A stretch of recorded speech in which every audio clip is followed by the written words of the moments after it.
We'll do it. All right. Please rise for the pledge. Cody? I pledge allegiance to the flag of the United States of America and to the republic for which it stands, one nation, under God, indivisible, with liberty and justice. Moment of silence, Michael. Yes, I'd like to have a moment of silence and always appreciating our first responders. But tonight I'd like a specific moment of silence for Marty Shane. Marty passed away on Friday last week, 6:45 in the evening.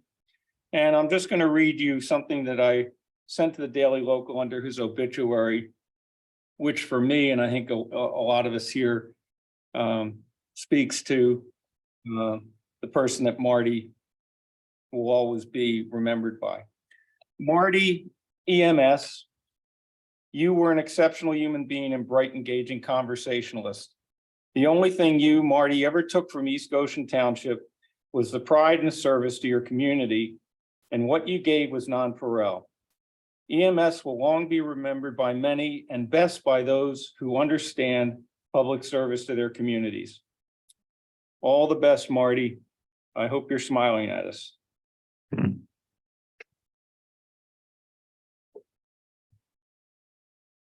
Thank you, Mike. Thank you.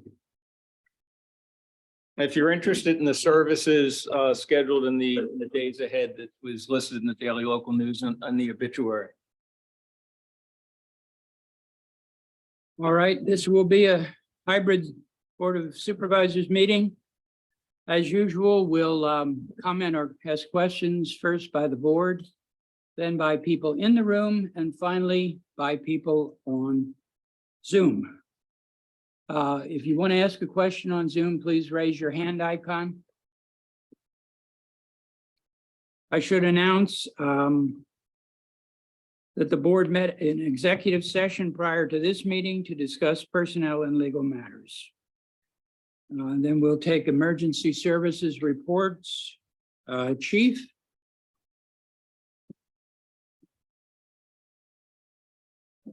Good evening. Good evening. Make sure this is on. Yes, it is. Okay. I'd like to start with a statistical report.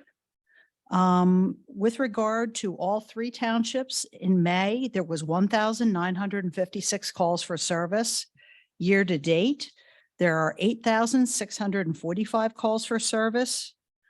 When you compare calls for service to pre-pandemic levels, for example, May of 2023 compared to May of 2019, there was 82.8% more calls in 2023 than there was in the pre-pandemic year. When you do year-to-date comparison, again, 2013 to 2019, there was 68.5% more calls comparing year-to-date. We always invite our residents to visit our Crime Watch to get more information about what's going on in their community. But I'd like to highlight three trends in East Goshen for the month of May. They are the ongoing trends that we see month after month. First one is frauds. We had 16 frauds. Unfortunately, residents are still falling for some of the scams and are losing money that we unfortunately cannot get back for them. There were 13 theft investigations. Particularly hard hit in the month of May was the YMCA. Do not leave valuables in your car, even if you lock your doors, lock your sheds, and lock other outbuildings. For example, in the month of May, East Goshen had a residential burglary where an individual went into the garage and stole beer out of the refrigerator there. And the last trend is disturbances. We continue to see a high rate of disturbances, disputes, and domestics, with 20 being reported during the month of May.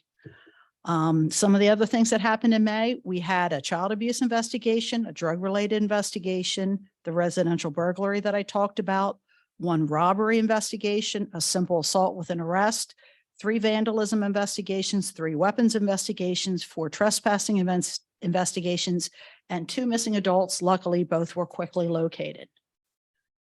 Are there any questions by the board? Chief, thank you. I'm going to continue to take exception with the representation of calls for service versus incident type, part one, part two offenses.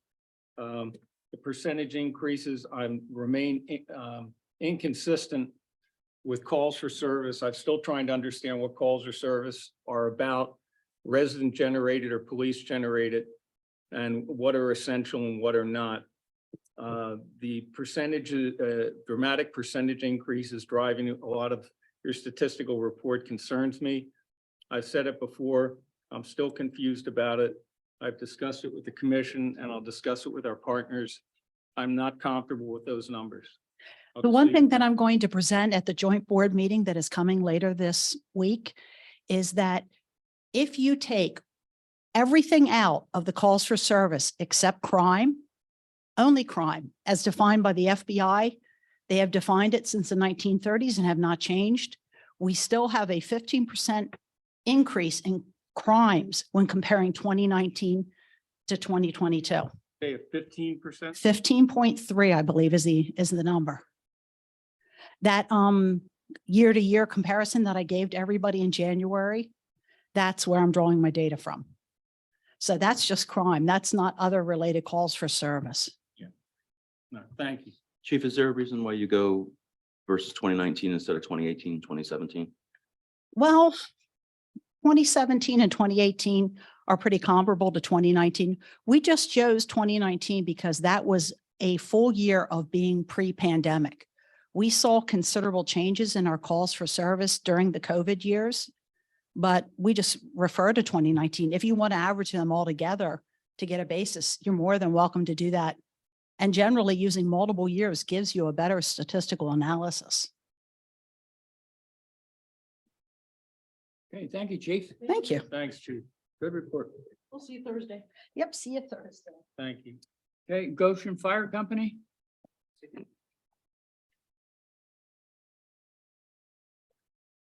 Good evening. Hello. How are you? For the month of May, the Goshen Fire Company, the fire crew responded to 48 calls. The fire police responded to 31 calls and EMS responded to 387 calls. We had 27 fire responses in East Goshen, 9 fire police responses and 193 EMS responses. Year to date, fire calls are up 8%, fire police responses are up 1%, and EMS responses are up 9%. East Goshen, we are seeing a 42% year over year increase in calls in East Goshen, compared to a 7% increase in West Goshen, and Westtown and Willistown are actually down from the previous year. I went through some of the call types to see if there was any specific call nature that was driving the increase, and it's just a general increase in pretty much all categories. Like automatic fire alarms aren't driving the big numbers. It's just we've had, could be weather related, but we've had more pole fires. We've EMS assists, things like that. So just general increase across the board. Any questions? No. Thank you. Thank you, Chief. Okay, thank you. Good report. Thanks. Good to see you. Are you doing Yep. the Malvern? I will be doing Malvern Good Fellowship. Thank you, Mr. Chairman. So for the month of May, Malvern Fire Company responded to 35 calls in East Goshen Township. Year-to-date responses total 157 for Malvern Fire Company. That is 18.7% of their total calls for service. And the Good Fellowship ambulance. One second here. So for the month of May, Good Fellowship responded to 71 calls in East Goshen Township. That is a 58% increase if you look at the year over year variance, up from 45 last May 2022. So with that 71 calls, that is 11.4% of Good Fellowship's calls for the month, and the year to date total was 290 for East Goshen Township from Good Fellowship ambulance. Thank you, Mr. Chairman. I just wanted to point out that the executive director at Good Fellowship is a friend of ours. And he has requested that I come over for a tour. Dave is going to join me when we do that, and Cody has also asked to go along for that to see their facilities. So I'm hopeful that it's just simply a tour and a hi, how you doing? And nothing else. Leave the checkbook at home. Exactly. That's why Dave's coming. Total fault. Where is their headquarters? I don't even. It's in Right across, right Henderson. near the school, or No, near excuse me, Henderson. Henderson. Henderson. Yeah. And right on the corner almost as you go to Chester County Hospital. You see it on the left-hand side. Okay. So- Very, very good facility. So if Michelle wants to put in for gas, it's not that much. All right. We'll make Dave drive. Thank you, Get an Derek. electric Bike, I mean, possibility. Oh. All right. You may have a few of those. There are no public hearings scheduled tonight, so we'll go to the financial report. Dave, what do you have? Thank you, Mr. Chairman. As of May 31st, net of pass-through, the general fund had year-to-date revenues of $6,846,354 and expenses of $4,440,493. That's a positive net result of $2,405,861. And the general fund balance at that time was $8,005,203. The May year-to-date revenue overall finished flat with budget compared to the adopted 2023 budget. Real estate transfer tax collections are behind almost $160,000. Real estate property tax collections are down $25,000. Cable franchise fees were down about $12,000 and building permit fees were down about $9,000. Offsetting those shortfalls, EIT collections were up to $122,000. Parks and Recs classes and summer programs are up $53,000. And interest income is up a healthy $42,000. Year-to-date expenses are 1% over budget. Engineering, tree removal, building expenses, stormwater repairs are running ahead of the year-to-date budget. They're partially offset by a 2022 surplus credit for WeGo contributions. The year-to-date revenue is 12% ahead of our 2022, driven by real estate property tax collections and interest earnings. The year-to-date expenses are 10% higher than 2022. Insurance premiums and higher inflationary costs pretty much across the board for all services are their primary expense drivers versus our prior year thus far. I did attend an economic outlook from Pliget this morning, and it was good news as of May, 4% cost of inflation for the trailing 12 months. Unemployment's at 3.7%. So the adjustments that the Fed has made in interest rates is being borne out, and still higher costs are still being supported by a really healthily employed wage earning electorate. So they're looking at possible interest increases by the Fed, maybe twice more by the end of the year, which should bring our inflation down a little bit more in long term is the hopes. It takes longer and there's more of a lag on the services rather than just the supply chain materials costs, which we're already seeing start come down a little bit.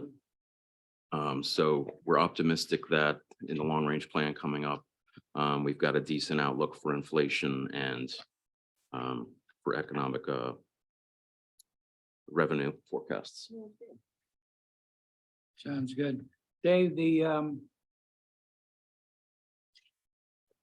positive net of $2,405,000, that's is that,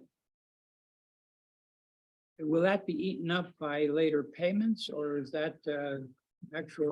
Primarily, we see this uptick in property taxes and EIT because the discounts are already, everybody puts it in early to get the discounts, and then it'll trickle in the rest of the year. April and May or like. Yeah, we get another bump in November, but from here to that time period, we should see a steady depletion of that fund balance. I still do Against think, expenses, yeah. yeah, I still do think that we'll end up with a surplus at the end of the year, probably considerable as well. You'll see in the long range. I should know this, but when we budget, do we straight line budget that, or do we consider that in I- like expenses to revenue? Monthly budgets, I budget basically on prior year. Prior year. Yeah, Which is, So it does. It's a better. yeah. Yeah, you'll It'll yeah. show those trends of higher in those months of April, May. Yeah, so that's why I'm more worried about the year-to-date budget, and I don't really care about month to month as much as are we at where we think we should be at this point in the year? And I think we are. And particularly related to expenses, because expenses are don't spike, if you will, the way. Right, and we know that we could tamp down expenses if we needed to. Yeah. In certain categories for sure. Probably worth noting that $2.4 million positive net result, about 2 million of that will be eroded by expenses for the rest of the year. So- Yeah, yeah. That's Yeah. good. It's nice. It's not the other way. Oh, no doubt. I mean. Are there? Go ahead. Go ahead, Mike. No, that's fine. The only thing I was gonna ask, Dave, the reference here, real estate property tax collections are down 25K. I'm trying to reconcile that with the property tax increase that we have for this year. And help me understand that we had a property tax increase, but yet year to date, we're down 25. Is that? Not versus prior year, it's versus budget. Only Oh, 25 okay, versus so, budget. versus, but, I'm sure I didn't read it carefully then. Okay, very good. Well, then that's not a concern. Anybody else have a Thank question you. about the financial report? Anybody in the room? Mr. Chairman, I just have one quick question, sorry. Okay. Dave, so it Yes. looks like we made up some ground on our building permit fees, which makes me happy. We certainly did. What did we make up from the last month to this month? What were we down in April compared to what we were down now? We were down 25,000. And Okay, it so we was, made up 13. we made up a really good chunk, good big I'm sorry, chunk. 9. Okay, it's down 9. Yeah, we had tons of contractors coming out, Dwayne. I mean, we've got swamped with permits. So we probably are still pretty good looking in June. Administratively, she's got other stuff to do and then she tries to catch up by the end of the month because we're trying to close out the month and we want to recognize all that revenue. So So Dwayne, up or down, do you think that we're going to be on budget for permit fees? Okay, thanks. Anybody else? Anybody on Zoom? Seeing hands, we'll pass through that then and get to the minutes. Do I have a motion? We have no minutes. Oh, we have no minutes. That's right. We have a meeting. Ain't got no stinking minute. Yeah, good. All right. Treasurer's report then. Is that you again, Dave? it is. Thank you, Mr. Chair. Tonight's a fun one. So for the treasury report for the weeks of May 31st, 2023 through June 14th, 2023, EIT, property taxes, real estate transfer tax, interest earnings, and permit fees drove our general fund revenue during this period. General fund expenses include our annual Goshen Fire Company contribution, monthly WeGo contribution, building and debt payment, paving materials, vehicle and building maintenance and repair, insurance payments, stormwater materials for Baldwin, as well as other routine operational expenses. Mark's gearing up. We're getting ready to do paving soon. And let's see, capital reserve fund expenses included jetter, public works HVAC replacement unit, playground equipment for the Milltown Pocket Park, and the final payment to close out Hershey Mill Dam project. Once DCNR does the walkthrough to check the dam's completion, we should receive $380,000 for the grant that Jason got us. The ARPA fund incurred about $7,000 in expenses for the Hershey Mill Estates sewer replacement for landscaping and engineering costs. So we're looking at roughly a balance of around $80,000 probably now remaining in ARPA for whatever the board chooses to spend that on this year. And that's all I've got. Any questions? I wanted to just point out that the Public Works HVAC system was actually ordered last year and it finally came in and is installed. Good point. And I'd like to move that we accept the receipts and approve the expenditures as presented and the expenditure registered and summarized in the treasurer's report. Second. Are there any other questions or comments from the board? In the room, I don't hear any. Oh, hands are up. on Zoom. Let me make one more of a comment that doesn't relate to the motion exactly, but say it before we pass. That ARPA, those funds that will be residual. If the board has any suggestions for them within the parameters, what we're permitted to use the ARPA funds for, which is much broader now. Yes. And also any from the board members, and also any recommendations from staff, manager or director of finance on the use of those to bring to the board, I that can would be good. Gather that over the next month and then bring it to the July 18th meeting. We clearly have places for it, now that the breadth of it is opened up. That was my question, is with the Hershey's Mill, is that the final payment, or is there still any outstanding against the committed? There could be small engineering services, but they're pretty much all of the landscaping and everything's been completed. So maybe in one more bill, but we're going to come under for engineering as well. Yeah. Okay. Okay, Okay, so good. sorry, thank you, John. Sorry, Mr. Chairman, can I ask a question here? So Sure. Dave, on the balance sheet here, it looks like we have 280,000 for the ARPA fund, and you said we're getting 380 back. So That was where's the May. Capital reserve. thank you. Yeah. All right, well, we can always put it in the bank, Dave. You got us a real good interest rate. We do. We need to use it. We have to have it designated by 2024.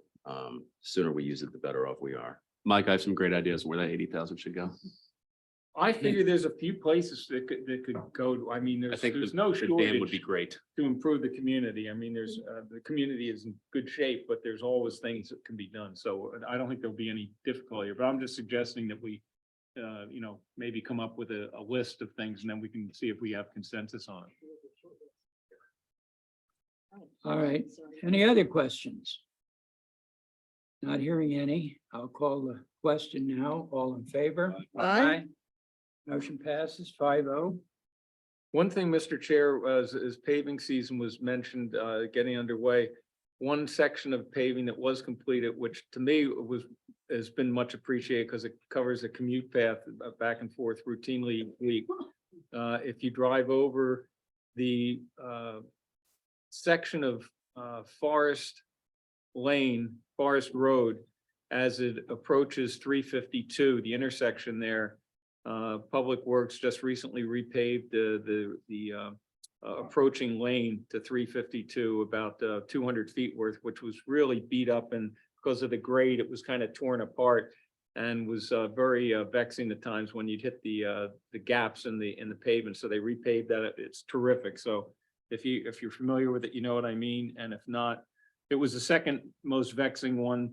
The other one was at the intersection of Boot and Green Hill Road going west on Boot Road, where there was the big bump, and that was taken care of a couple of years ago. And now that this one's done, I mean, I'm ready to retire in heaven. I mean, it's been great. So thank you. I just thought I'd mention that. Thank you for I appreciate- offering to retire.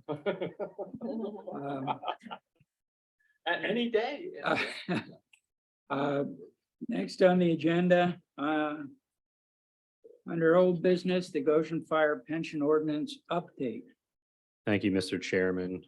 As we discussed the June 6th meeting, the Goshen Fire Company just went through collective bargaining agreement agreed to by the full-time paid personnel. In that was included an Act 44 drop program, which we discussed. I had the model ordinance on the June 6th agenda. It was reviewed. Dave also went over the cost analysis undertaken by Foster and Foster Actuaries, and then Thomas J. Anderson Associates, who we employ as a third-party analysis of those pension funds. So we went over this on June 6th. The board did vote to advertise it. Mark Thompson did advertise the ordinance. It is a voluntary program. It's a 5-year program. If they were to enter drop, I think everybody has been briefed on what drop is and how it works. So I have labeled this as ordinance number 125F-2023. So if there can be discussion, or if the board would like to make a motion, now's the time. 129-F-2023. Mr. Chairman, I move we pass ordinance 129-F-2023, amending certain provisions of the pension plan for Goshen Fire Company, which was established by the Board of Supervisors of East Goshen Township on May 5th, 1987, by ordinance number 78 to provide for an Act 44 retirement program. Second. Okay, and I see in the note, we have that this does not increase our costs. Exactly. That's what I was All right. gonna say. No additional cost, just an No. option. It's an option for those employees. All right, Here. thank you. Any questions or comments from the board? In the room? And on Zoom, I see none, so we'll call the question. All in favor? Aye. Aye. Passes 5-0. Thank you. New business, who's going to address the long-range budget and finance discussion? Bunch of Dave's up again. I will. Oh, Oof, it's a tall task. Yeah, pull up the slides. Have a good day, Grant. Thanks for Yeah. coming. Grant, thank you. Thank you, Grant.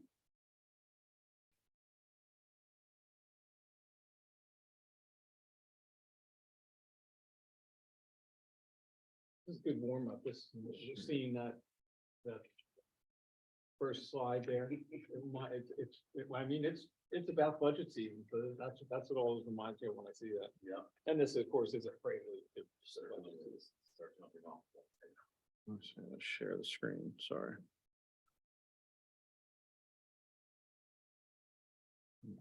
I'm just going to make a comment in the meantime that I appreciate all the effort Dave put into this. I know Chris has probably been involved in some of it, but we do appreciate it. And the presentation is lovely and it's in giant print, so we don't have to squint.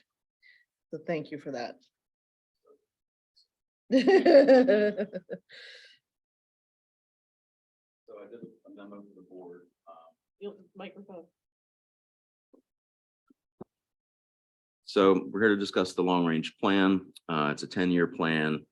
I've attached a memo for the board, and the public can read. It is, just gives a few of the key economic indicators that kind of put it in perspective as far as what I was using for some of these assumptions. 2 or 3 years out, you feel pretty good about. Once you get out to 5 years plus, it's really a crystal ball. I mean, it's as good as you can do. For a rule of thumb, but it's not something you want to hang your hat on for certain. So in lieu of that, you'll see that there is no proposed tax increase for the foreseeable future. Since the millage increase was implemented this year, we've seen the effect of that in our 10-year plan. So And by the way, Dave, just to Yeah. clarify, so folks know, local governments use a multi-fund basis for their accounting and budgeting. This 10-year plan is for the general fund, which covers most of our operating expenses. This is not the capital reserve fund. This is not any of the enterprise funds. It's our general fund, just so we know that as a qualification. correct. Thanks, Mike. That's good clarification.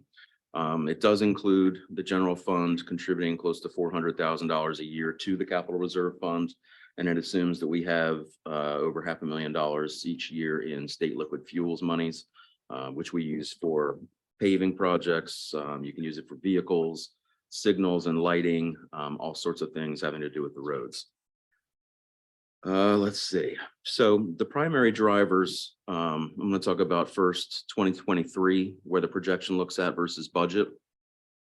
Right now, we're 1% below in EIT projection versus what we did in 2022, but 2% above the 2023 adopted budget. 2024 and forward, I'm projecting EIT to be flat with the 2023 projection. So it's a conservative but safe floor for what is our largest revenue driver. Increases in future years could dramatically change the projection of the general fund balance for the positive. And likewise, a demographic change that sees more retirements not flipped with wage earners commensurate with who those you're replacing, we would see them go down. So I think the best we can do at this time is to split the difference and keep it flat. The real estate property tax and local services tax are projecting 42% higher than 2022 because of the millage increase. Beyond that, I'm holding it flat with the same assumed discount rates that we've seen. Real estate transfer tax, this is where we take a hit from 2022. We're definitely behind last year, down versus budget. We're a little optimistic. And home prices, with mortgage rates rising, home prices are starting to drop a little bit. We are anticipating to ramp back up. I put it over a 2-year period. So you'll see a 100,000 or two in 2024 increase, and then kind of back up to where we're used to seeing at least 800,000. So I get it up in 2025 to close to that, and then 775 a year after that. Building permit revenues projected to decrease by nearly 30% in 2023, then remain relatively flat. And that's because 2022, we just saw an unprecedented home sales market. People were fixing up what they were buying, they were fixing up what they were selling. We did do a good job with, thanks to Dwayne, redoing our permit fee schedule. I think that's going to help balance us out as we get a little further into the year, to the questions that Cody's was asking. So we'll see as we get a little bit further along in the year-to-date looks. Our expenses, wages are projected to increase 3% in 2024. That's a little bit less than what we saw last year. We kept ours to about 3%. A lot of the wage data that I've seen across private as well as public has been more like a 5% average. And that's kind of what's helping to hold inflation in place, is because people are paying for the goods and services that they want at this time. And that demand, Pliget said, would probably continue for a little bit, and then we'll see it dropping as they come back into closer alignment. I'm showing wages to get down to 2.5 in 2025, and then just flatline that beyond. It's one of the few things that we actually have control over in our cost structure. WeGo projects an increase of 3.75% in 2024 and 2025. That's contractually obligated for basically a payroll-driven services. Then we have an average of 2.5% thereafter. This kind of look will help us down the line in budgeting discussions with WeGo and our partners as far as what we feel we can afford for the future. It's easily our single largest driver of future expenses. Goshen Fire, Malvern Fire, Good Fellowship EMS contributions include a projected increase of 2% each year annually, starting in 2024 and beyond. It's about $10,000 a year. We've seen some large jumps in past years to recent. And I think that this is a fair look, and getting more data from them on what their costs are and what their needs are, we might be able to dive into that a little bit closer. Insurance premiums, I have projected at 5%. That's another cost that we could see jump. Too early to say. We've seen it increase 6% recently, so this could be a little bit light, but I don't think it's too far off the mark. So our long-range plan, we're taking a look at 2023 projected versus budget. Dave, can I ask you a question? Yes, please. On insurance, do you make a distinction between like the health insurance and then the property casualty insurance, and you lump it all together? This is lumped all together, Okay. total premiums. What's driving it mostly is the healthcare, though. Yes. I mean, the other property is relatively. Property and stable. liability is very stable. Yeah. We've actually seen it, I've seen it go down in prior years. Yeah. Slightly.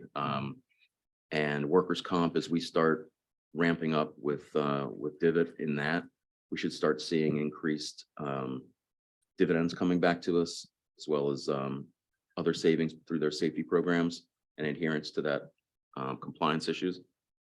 So that's a possible for a good thing in the future. Yeah. Any other questions on those topics? Again, just to clarify, continued good work to keep this, this dynamic, updating.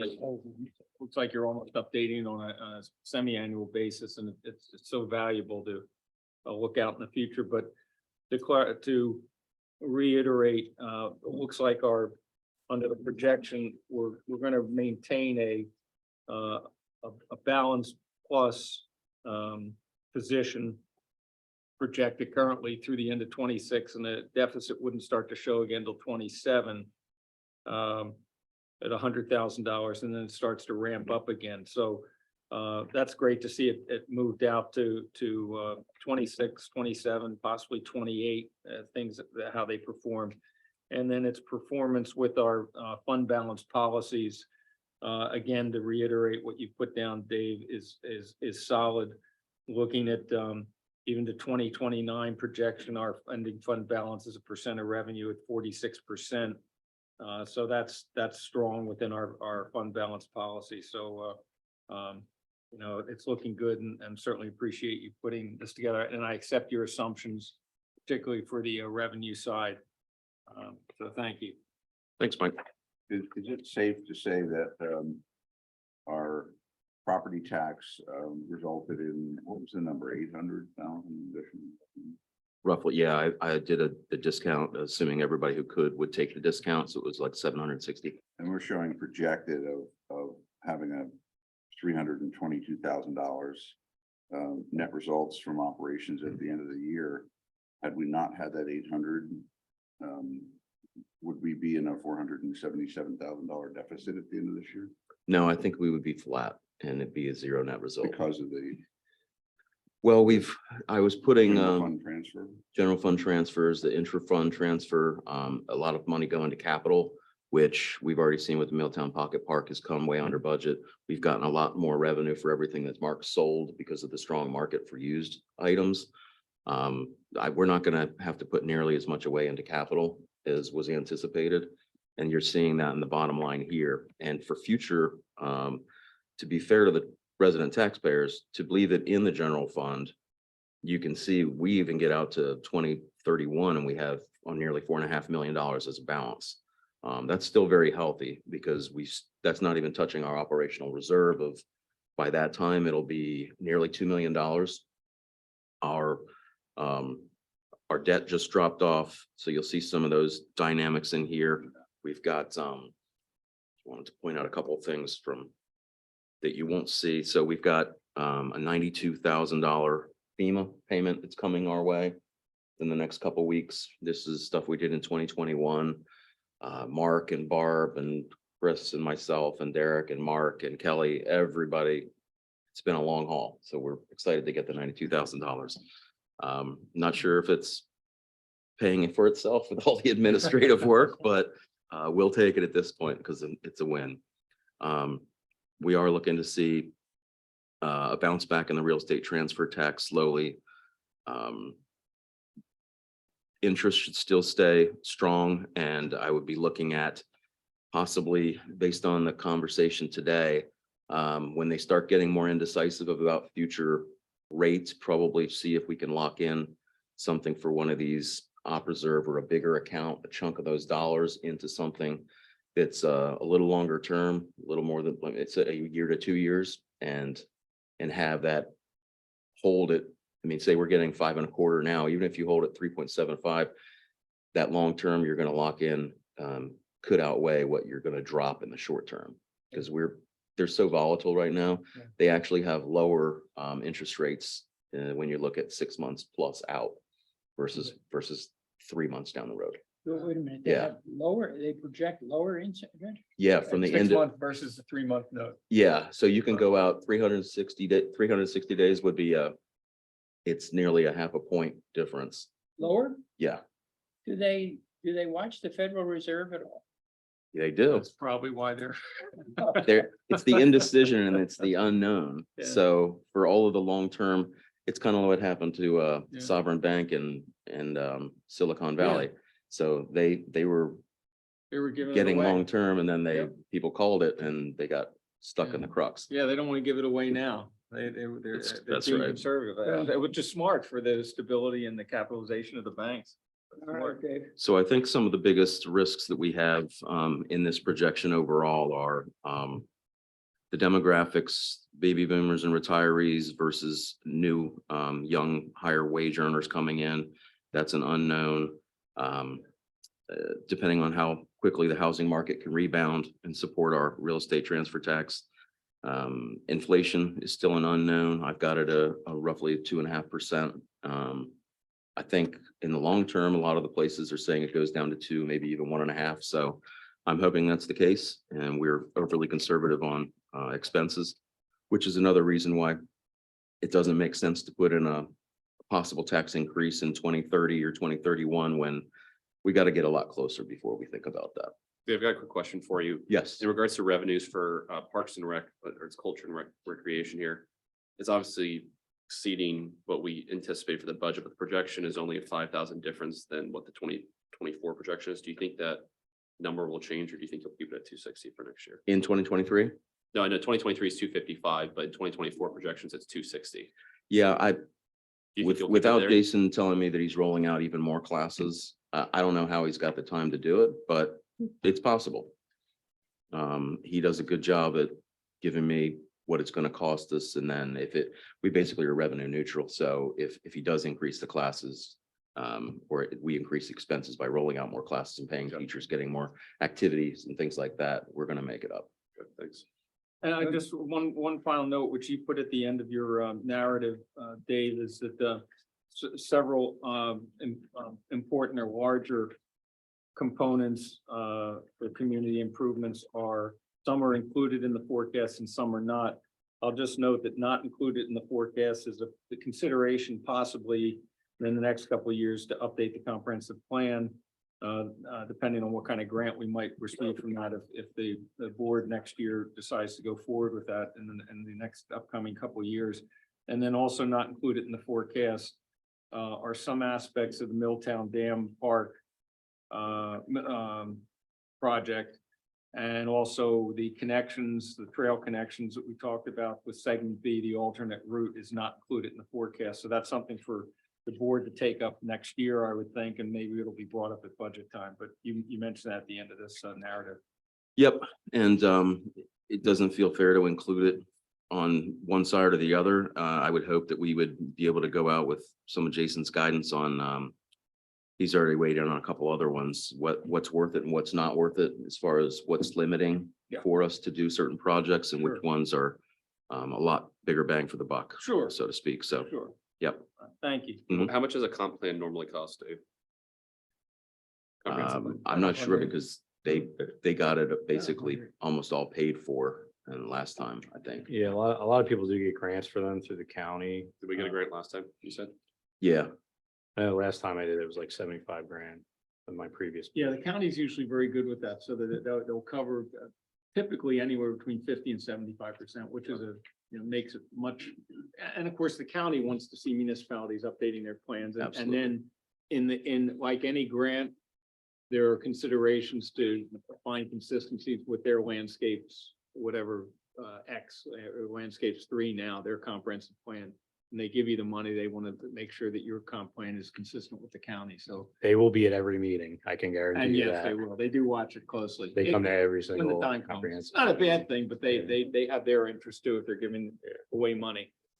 Yeah, but also to be fair, we do have a lot of excellent resources within our own ABCs.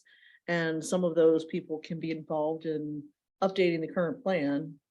And we could just edit what we have and add to it what we've completed and what we are looking forward to in the next few years. We don't have to necessarily spend $75,000 on something like this. I think that's something that the future board is going to have to discuss at that point. Yeah, it's a big ask though for an ABC, whether it's the planning commission or any of the other ABCs, to actually be involved with constructing the drafts and putting together all of that. They often serve in a task force capacity with the consultant leading the way and doing the heavy lifting.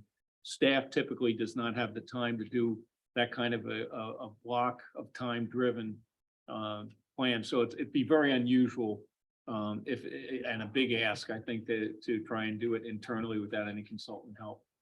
But in Just all a fairness- reference for the future, because I won't be on the board, but I'm telling you from my experience of 40 years. And I Probably what you would, do. I would be disappointed if this board, the future board, minimizes the importance of a comprehensive plan. It is the framework. It's not a static, it's a dynamic document. It does provide direction for the future of the township. And I think minimizing the importance of a comprehensive plan would be a mistake. I know that it's been aided and referenced in a great deal of the grants that were Yeah. received.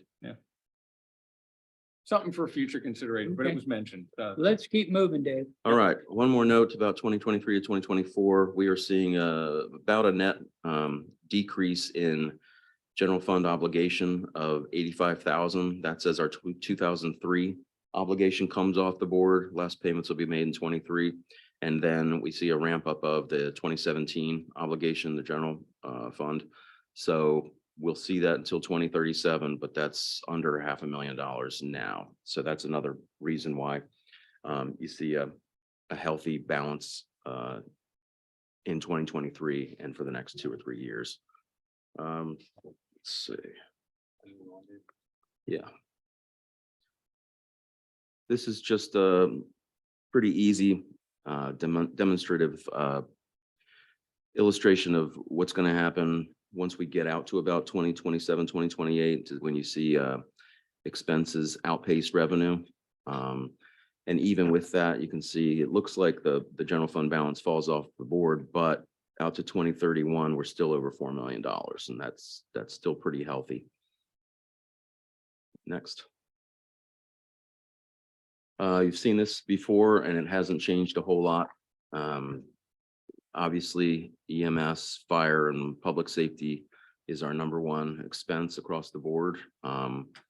And that's where we're going to have to put a lot of our efforts as far as negotiating and bargains with the police department and fire contributions in the forthcoming years. What we can afford and what townsfolk are willing to pay for taxes.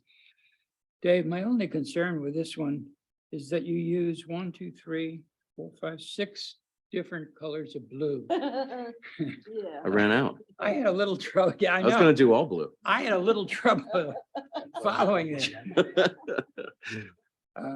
Other than that, thank you. I'll fix it next time. You got it. He's an accountant. He doesn't want rich. Just a different pie graph to represent on the next slide. Nearly 40% of the budget, and it doesn't matter if you look at this year, next year, or 10 years out, it's going to be about 40% of our budget's public safety. Public works and highway streets, work on sanitary sewer, stormwater basins, that's going to be easily the next biggest. Then we've got general government, which is pretty much our building and expenses for operations here and in public works building for the garage. And then insurance premiums and everything else is just making up the remainder.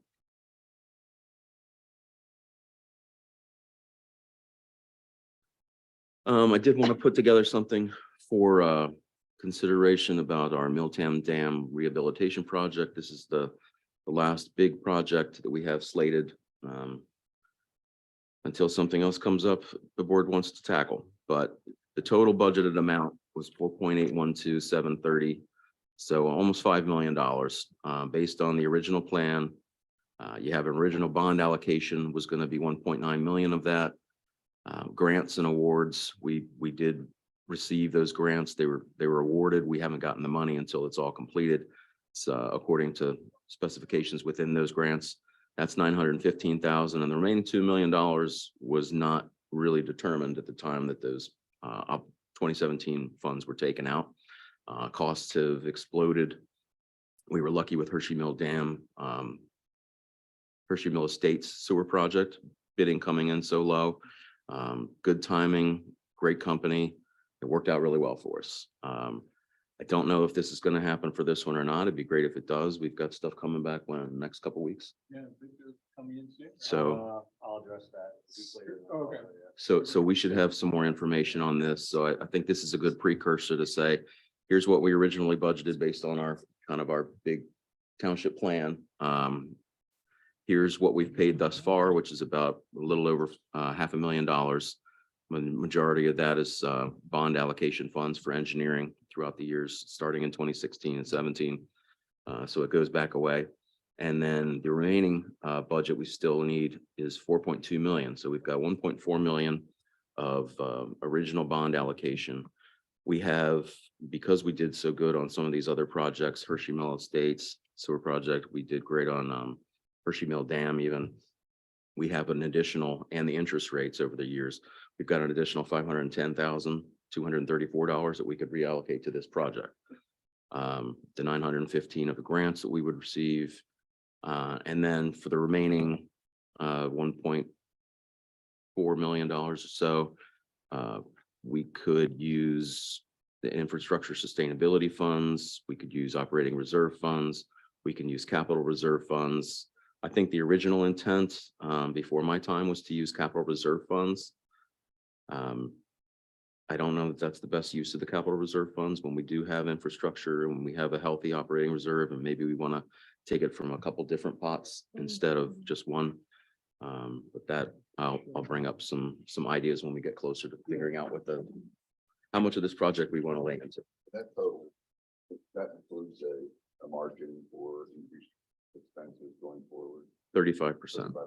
35%. Okay, we don't have a motion on the table. Does anybody have a question or comment? In the room? Thank you, Dave. Thank you. Good Certainly. work. Thank you. I'm going to exercise my prerogative and get these stormwater agreements out of the way because I think we have a child there and we'll take the futures afterwards. Who's got that? The first stormwater is, Mr. Chairman, I move to authorize the chair to sign the stormwater management operation and maintenance agreement for the renovations and accessory building located at 980 Hershey Mill Road. why doesn't that match up? Item C 980. Yeah, It's right here. Oh, yeah, I have it too, but it's not on the schedule. It's on the next page. Sorry. I jumped the gun. So I'm just taking by the order that they were in my. you could do packet. as a consensus and do all of them. because- And I would move that we also authorize the chair to sign the stormwater management operation and maintenance agreement for the new deck located at 640 Marydale Drive, as well as the new deck located at 1712 East Boot Road. And 1425. 1741 Town Drive for their new deck as well. Did we get Cooper Circle? Cooper Circle, That's Circle is zoning variance. That's Oh, different, that's yep, okay. Okay. yep. Okay, So that's 980 Hershey Mill Drive, 640 Marydale Drive, 1741 Town Drive and 1712 East Boot Road. I'll second that. Thank you. thank you. My only question, Dwayne, are these all okay with the codes department? All right. Questions or comments from the board in the room? And not on Zoom? I'll call the question then. All in favor? Aye. Aye. Passes 5-0. You can take the baby home and put it to bed. Unless, No, there for the variance. Oh, you're. Oh, I knew that. I, knew Okay. that. I thought I'd get you out of here. I knew Okay, that. all right. Planning commission review, Tony. What are we doing? We don't have a motion on this, do we? I don't think they're two inside. I have a motion on We don't have a motion on it. that. I do. Okay. Cody's got a motion. We don't need a motion. Oh, we don't? I have a motion now. When you do one of these, please put if you're gonna go by the address on the zoning hearing, 1425 Cooper Circle, show me where that is next to it. I believe that, but there's no reason to not to put the address on there. They have the parcel numbers is the problem. Yeah, parcel numbers are on our plat numbers, We whatever. could do it they're as a called. head next time. Yeah, it would be, no big deal, no big of the deal. Here's the one question I have, and this would be to Dwayne, if I might, Mr. Chair. How much is the encroachment into the rear property setback at 35 feet? Maybe I missed it in the brief here, but I didn't see how far into the setback is the encroachment for this shed. Right, I saw the pictures. Bigger shed, 140 feet, square feet or 28, okay. Okay, so that was what I was, okay. And then the second question is, it may not be de minimis, Mark, but it's, okay, so I'm comfortable with that, personally. 5 minutes. Would there have been any comments received from any of the contiguous neighbors? Telling you. Okay, all right, that's all I can't have. Keep my record if we don't get. Dwayne. An opinion, please. Do we, do we need What is the square footage allowed? 120? This property is hundred and 20 square feet. It is a non-conforming already because the shed that was installed is 140 square feet. And he is doing roughly 160 square feet shed. Okay, 16 by 10 or something like that. Yeah, I think it's 10, 12 by 16, something What like that. I'm trying to get to is, do we need to change the numbers? No, the numbers that are there are the numbers. Should we have a higher allowed square footage than 120? For shed. You mean for the ordinance? Oh, Yes. now we're talking about ordinance, not the application. Yes, Oh, so this is. that's the why I asked for application. Gotcha. an opinion rather than. What do you think? That would be something we would have to look into. At this point in time, with what I'm seeing as far as sheds and all, we have 120 for 1 acre and below, which is a good size. And we're at 240, anything over an acre. Okay, I can live with that. So, I just wanted to ask. That's a good question, John. We're going to get 1 or 2 of these from time to time. This one is strictly because of the property and how it is formed. At the corner there, it has a very narrow backyard. He doesn't have many options compared to everybody else in the development. That's the reason this one's going forward. Okay, Will this shed be at the same location as? Same exact location. We're not moving it. Basically, what's going to happen is this one had a front door. The other doors are sideways, so we're actually going to rotate it. The owner was supposed to be here, but he had a job and he was in Tennessee this week, so we're here. And I'll give my spiel I usually do. This is going to be a ZHB Correct. decision, and it is up to the board to see if they want to remain neutral or for or against the application at the ZHB here. I would make a motion, see if there's a second, that for this particular application, that the board assume a neutral position and let the zoning hearing board do their work. I'll second that. okay. Questions or comments? Okay, we have a motion. All in favor? Aye. Aye. It passes. We will pass this to the zoning hearing board and let them do their thing. All right. Thank you, Dwayne. Thanks, Dwayne. Okay.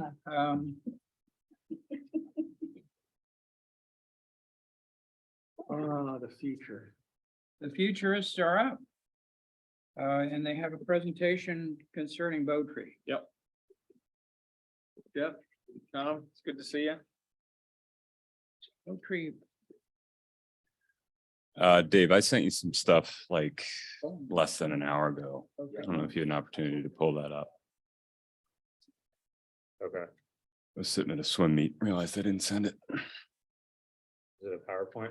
No. There's a link. Okay.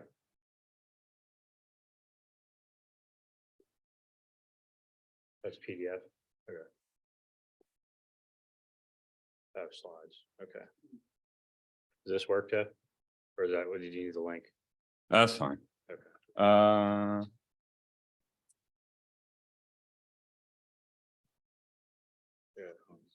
Try that.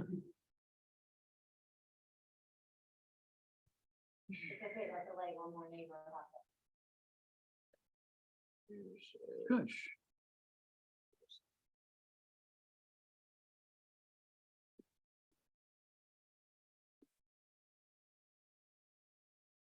I once tried juggling. It wasn't very good.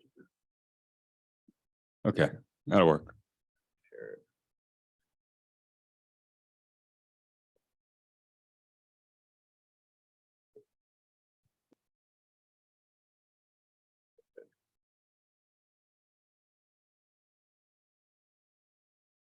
For those that are listening, either remotely or folks that are here tonight, the Futurist Committee for East Goshen Township is a unique, one of our advisory boards and commissions that's unique to most municipal governments in Chester County. There are very few, if any, so-called futurist committees, and they're always looking at trends, looking ahead, trying to give us insight into what the residents may be interested in going forward, and helping us get a clearer picture of what's going on today affecting our future that they're trying to keep us informed with.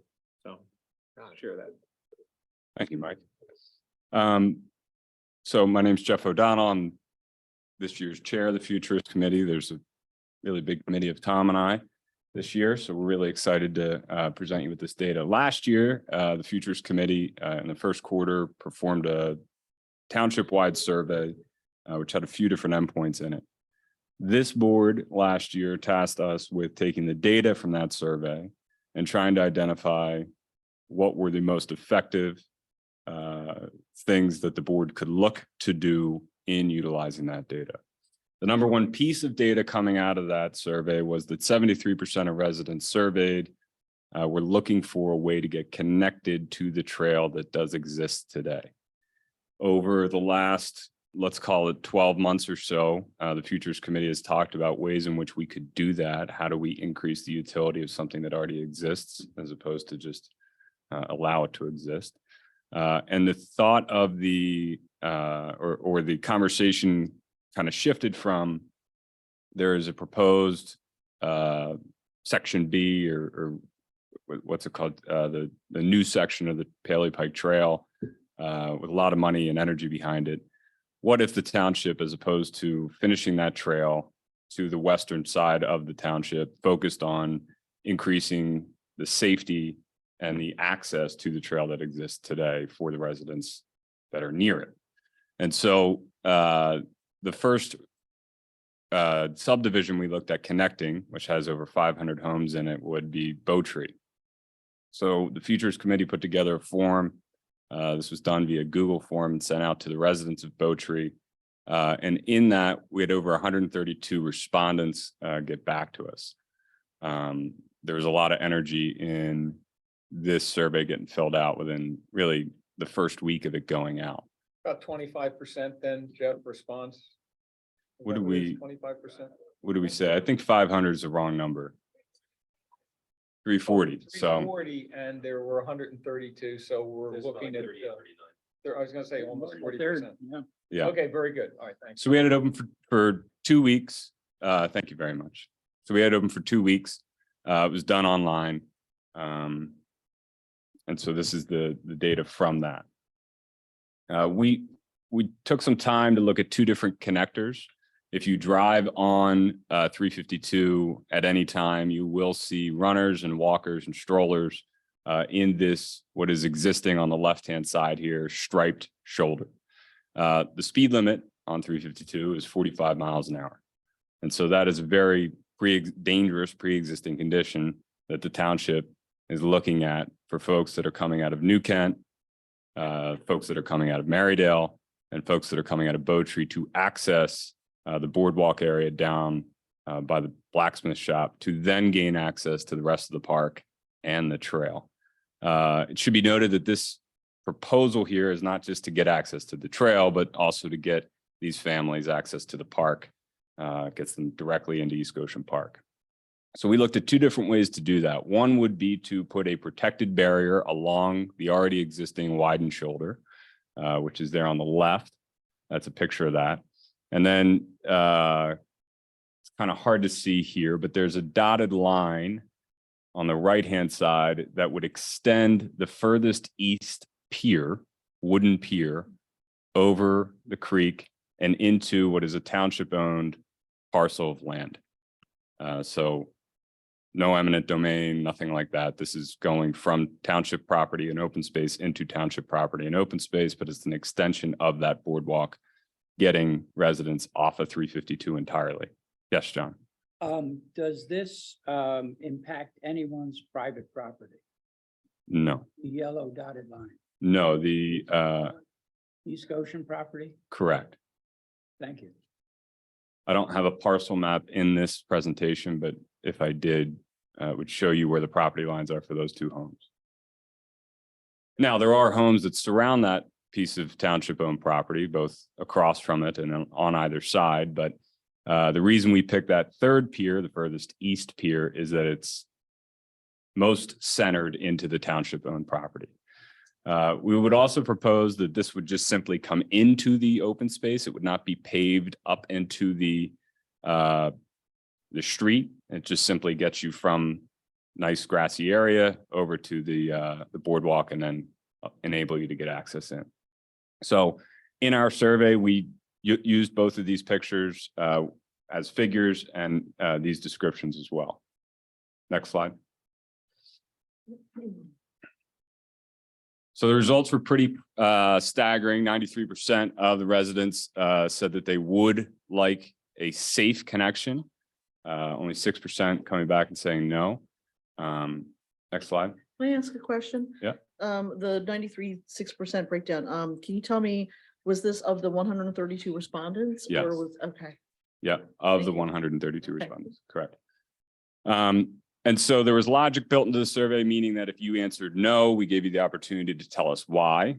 We got 5 folks that did tell us why. 2 of those 5, and all of this is included in the agenda for tonight. We don't have to get into every detail here, but the bottom 2 here are actually not total no's. They're more so, we live adjacent to the open space. We don't want the boardwalk, but we are actually in favor of the protected barrier. So that 6% is probably not a true 6. It's probably lower than that. Real quick before you go there. So the general feedback of why we don't want it is folks that live maybe adjacent to that area. There's some concerns about, there's one comment with concerns about folks accessing non-Bowtree residents accessing Bowtree.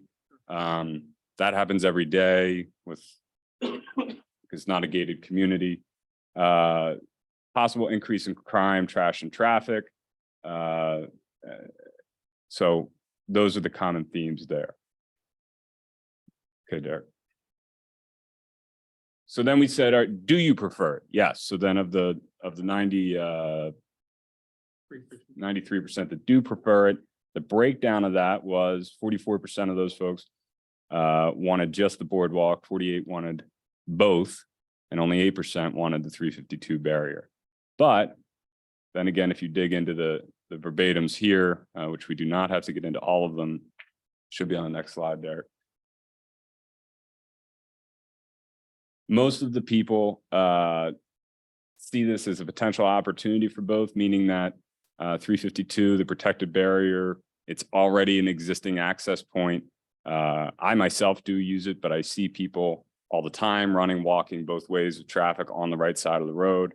They see 352, if we were to come up with a solution there, as being still somewhat of a bike path to then get to the blacksmith shop, while maybe the pedestrian side would be the boardwalk access. But up and down, the comments that come out of the verbatims as to what they prefer and why have to do with safety, in that children are already either cutting through the creek and wading through the creek to get there, or they are going down 352. I can tell you, leaving this meeting on more than one occasion, Tom and I have seen folks on the trail. At one of the recent meetings we left, there was a group of boys right by our cars, said, "How'd you get here?" And they said they were coming west to east in front of the township building. And they said, "Oh, we live in Bowtree and our parents won't let us walk down 352. So we cut across to New Kent. Then we cut through New Kent in the parking lot down behind Patelmo's. And then we get to the trail that way. And that's the only way we're allowed to go." So go ahead. I don't think there's much else here. These are all the verbatims continued.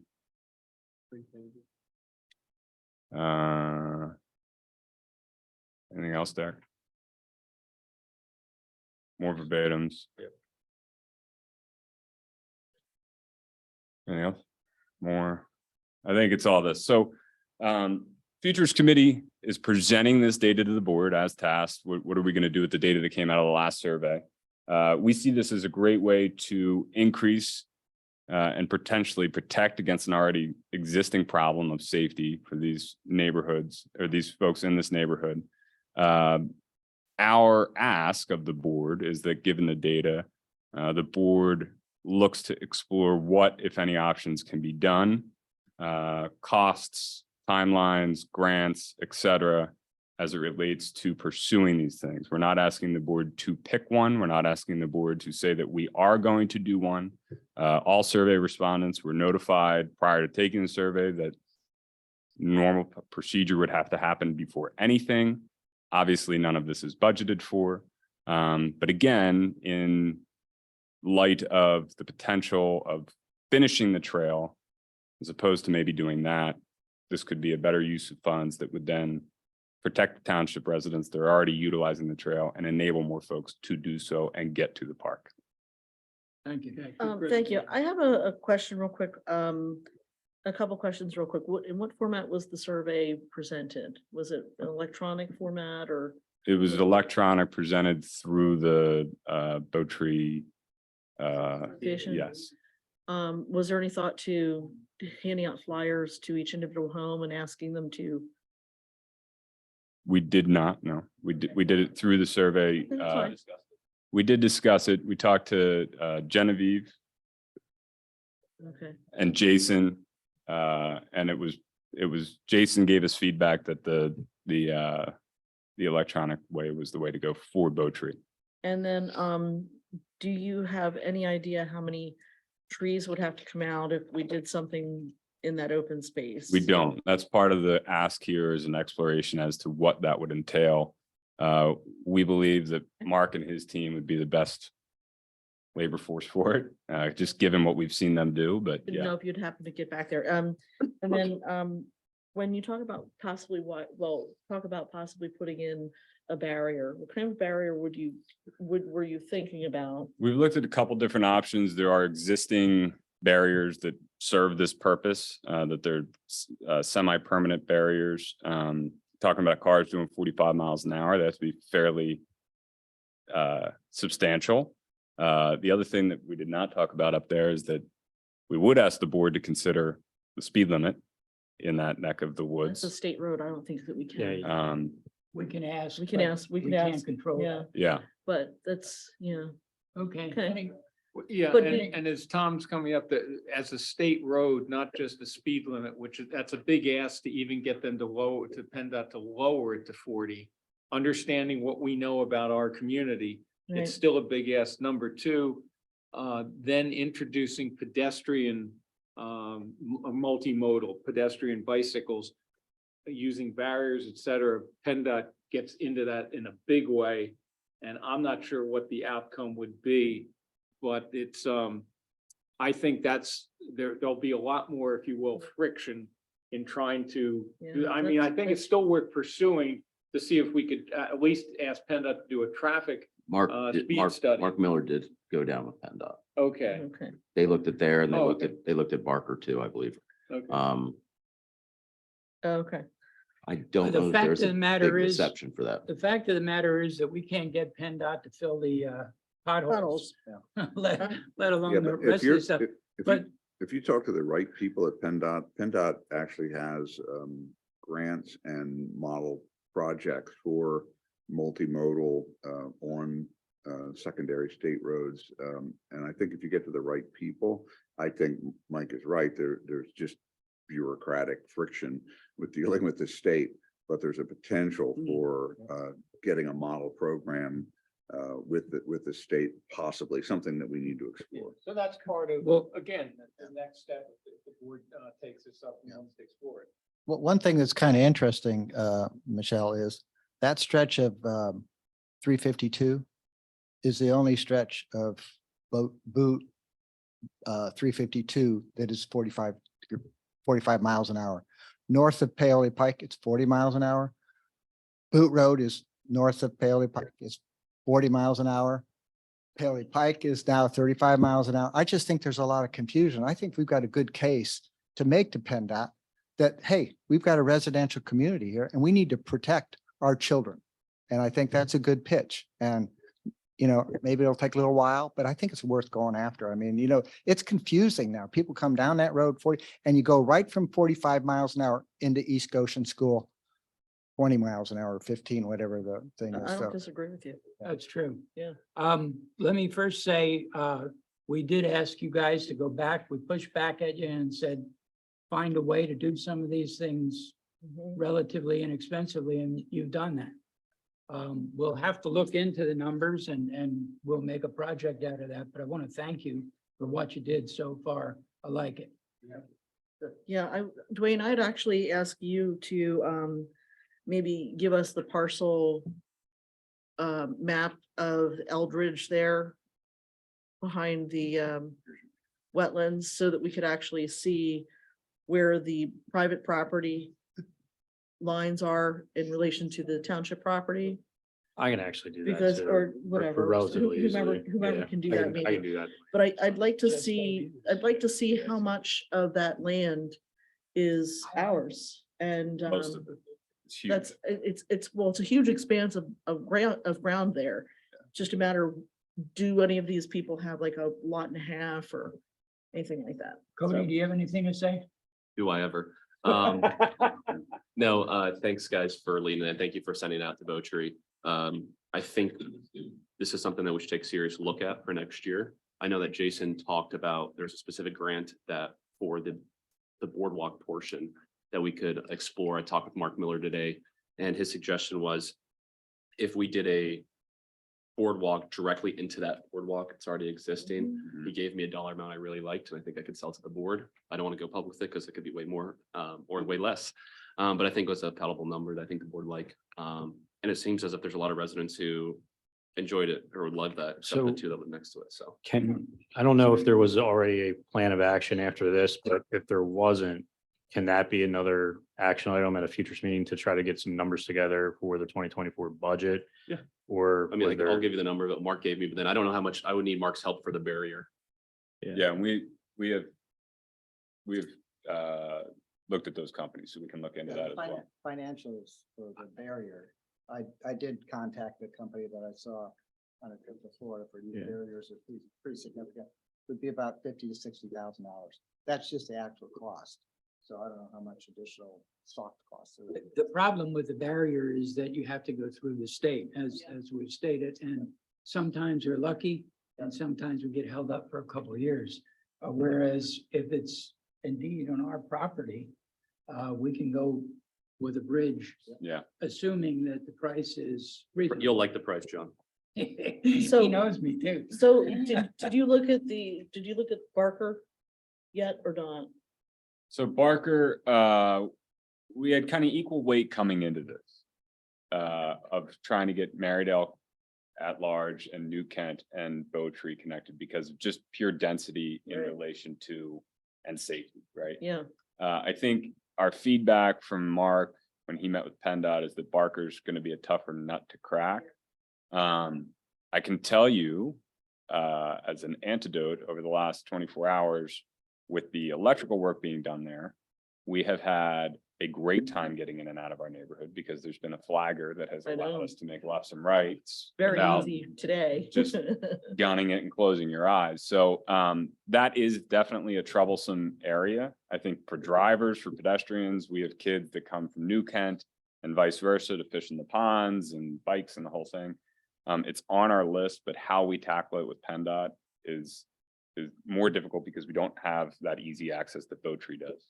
So there's another option though, too, with that community. And that's through the open space. Back, do you know where the pond is? Yeah, There's open space behind the that. pipeline back pond. there. It's a Pipeline. pipeline easement.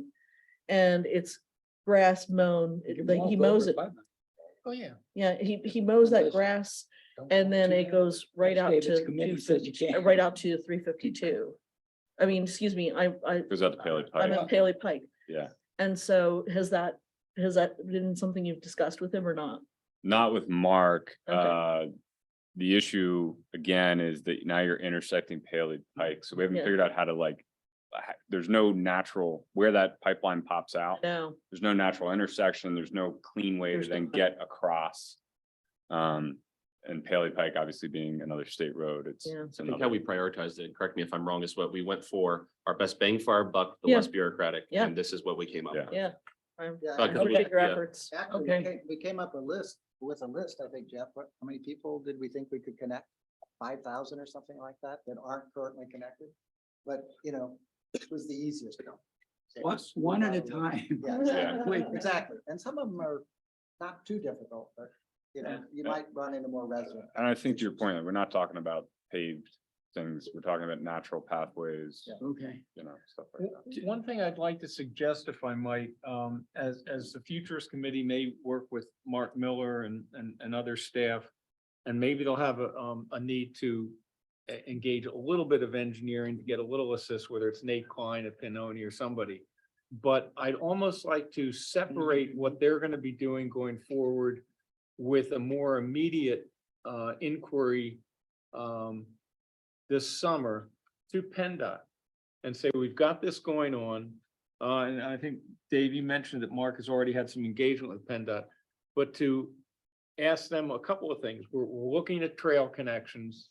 We're looking at pedestrian safety for multimodal possibly. But we'd like you to do a speed study. We think that the speed there at 45 miles an hour with our current density is high. You have other sections where from Route 30 up to King Road, it's 35 miles an hour. From King Road out to Paoli Pike, it's 40. And now this section at 45, we think it's time, we would like you to consider to see if you can do a traffic study to warrant, and that's the key word for PennDOT, warrant reducing the speed as a starting point sooner than later as we consider a conceptual plan possibly, and budgeting, et cetera. This we could take separately with PennDOT through staff. We also need to consider accidents that occur in that 45 mile. Well, an and hour that's zone. one thing PennDOT will And look so at. that's their something else speed study. yeah, that's something else that has to be And included. that may not be, there may not be any warrant. They look for serious accidents that There's involve, been a few serious ones. if Yeah. there's injuries and yeah. So, but I would suggest that so we could get going on that path. You could If go you- out Yeah, there I and get had hit lightly. I had a quick conversation with the chief before the meeting started, and she said she could provide us with a lot of information. Oh, Okay. good. Well, let me move this a little bit and see if there's anybody else who has a comment about this project. I'll make a quick comment. There's a movement now to turn roads into streets called Stroads. It's a Smart Oh, I Towns missed that one. initiative. And putting barriers on is one of the ways that you do that. You actually calm traffic. But people walking and cycling on that barrier will actually calm traffic because people just intuitively see that and they begin to slow down. It's an interesting thing. Also, tree planting, signage, those types of things also turn roads into streets. So there's a big trend in that direction, and PennDOT probably be aware of that. Number two, just reiterate what I've said in the past is that when young people are surveyed nationally on what they're looking for in communities, when they're buying a house, number one, walking and riding trails. Number two, open space. This is net of good schools. Number three, community gathering places. Number four, swimming pool. Now, we don't have a swimming pool, But we got all the but we others. can do all those other things, I right? get And I told think these that- guys about the swimming pool. We'll have a survey out for swimming pools next. That's not what I thought about it. That's easy. But I just think it's. One of those important pipes that- will cost too much. Seriously, does We it? talk a lot about keeping our community, property values up and keeping our community competitive with other communities when we're looking for people to move into East Goshen Township who are wage earners and so on, and we need to make sure our community stays competitive. And these are the kinds of things that will do that. Agreed. Agreed, no problem. Does anybody else want to make a comment? Oh, okay.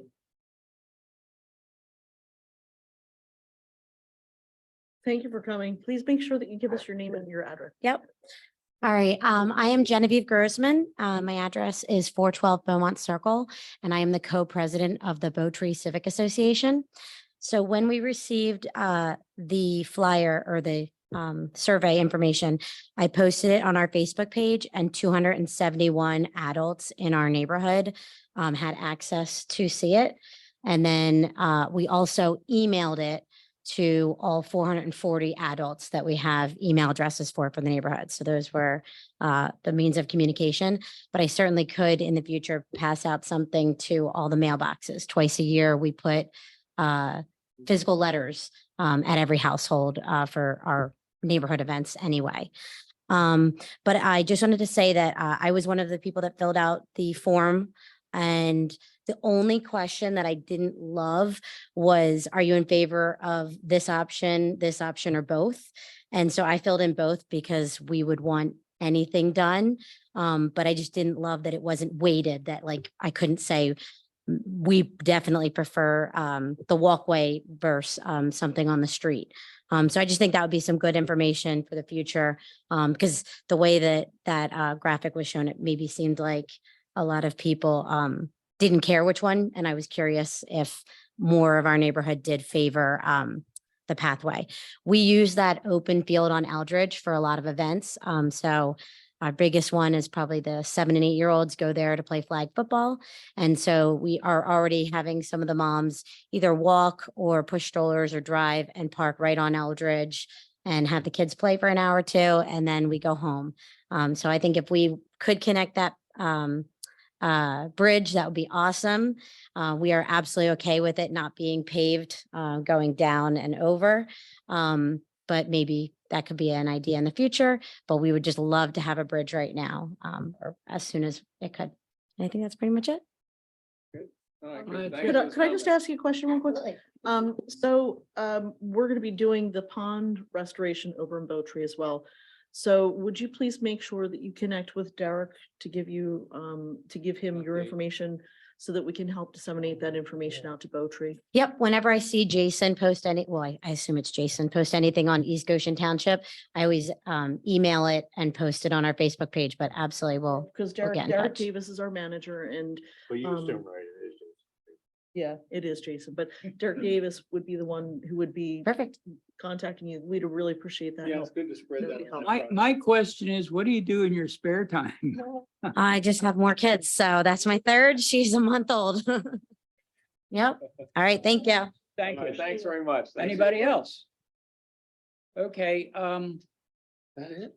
Good night. what I do want to make the point here that Derek is the township manager. And you Oh, you really do need to have it. coordinate with him when you talk to Mark and Jason. Derek is he's the guy.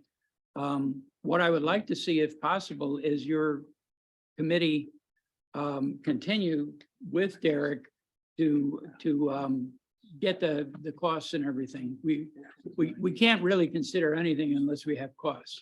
I know Cody is over here I got a number. gonna write it on his hand, but I'll check out some dates over the summer, guys. I'll see if I can make one of your meetings and if we could have it on the agenda to talk more in depth. If that's amenable.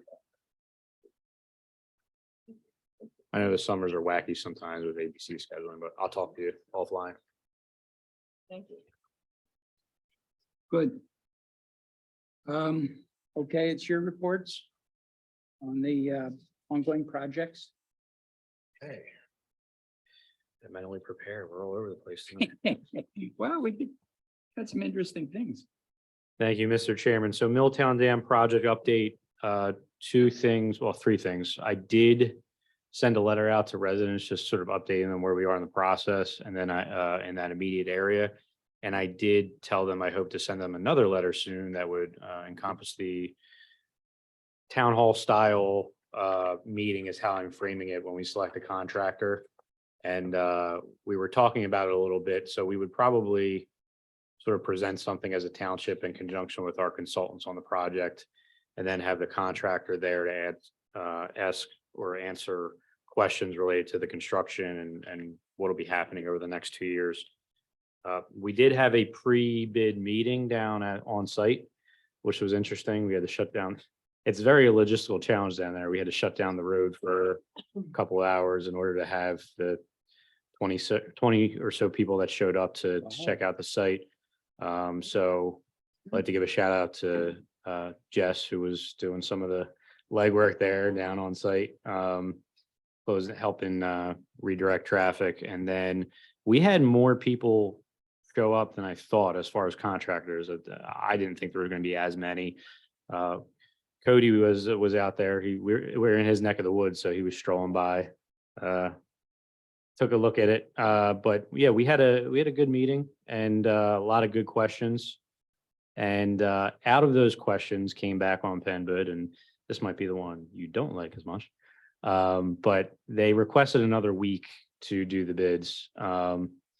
And we had several requests for that to get more. It is an in-depth bid, a lot of numbers, a lot of coordination with different companies and different third parties. So In order, I got together with Mark Miller and Eric from Gannett Fleming, and we sort of decided that we want to get better bids and accurate bids versus more quickly. So, yeah, so it was July 10th. Now it is July 17th to get bids back. So, depending on how quickly they could get through the bids and look at any errors or irregularities, we'll be looking at that August 1st or August 14th August 15th for an approval. Yeah. I don't think that's that big of a deal there, because I remember at the site you said that it may take a week to go through bids, and that July 20th meeting, we were pushing it anyway, so push it. Yeah, Really and Eric do it. told me he took me aside, and it might be a little more than a week to go through, because of the in-depth nature of this bid. I mean, as you probably heard that day, there's a lot of different components and manufacturers to this thing. So August 15th will be on our agenda then. That's the latest, yeah. Good. All right, next one, Milltown Pocket Park. Jason, Mark Miller did talk together in conjunction with the manufacturer. We're looking at right now, we don't have a specific date, but we're looking at the fall, primarily because we need Public Works to work in tandem with the manufacturer to get it pad ready.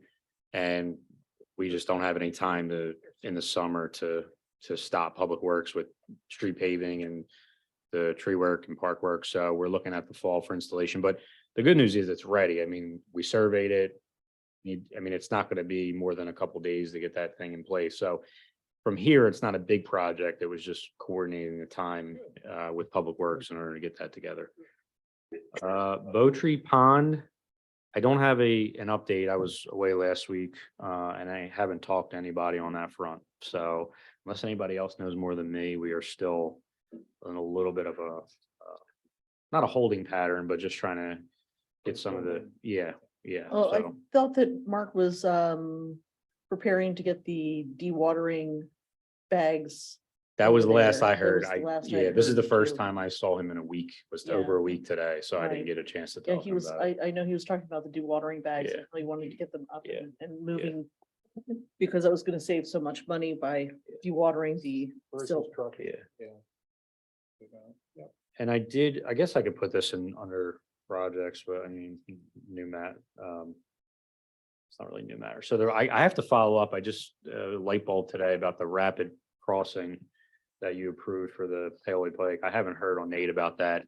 And I haven't heard from the school district on whether they're willing to partner with the other one, because Wayne Brister said he had to run up the flagpole to his board. And I hadn't heard back from him in a couple of months at this point since we had that meeting on site. So I'll do Catch that. up on that. Yep. And that is all, Mr. Chairman. All right. Is there any other matter? I have just one, and I missed an opportunity when we approved the 980 Hershey's Mill Road stormwater management agreement. I have some questions for Dwayne. That's the big farm that was purchased by those two women. How is that zone back there? Is it residential R2? Do you know what the purpose of the 10,000 square foot building is?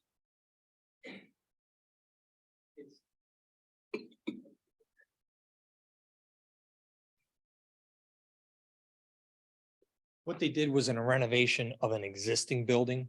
They also added a large kennel area.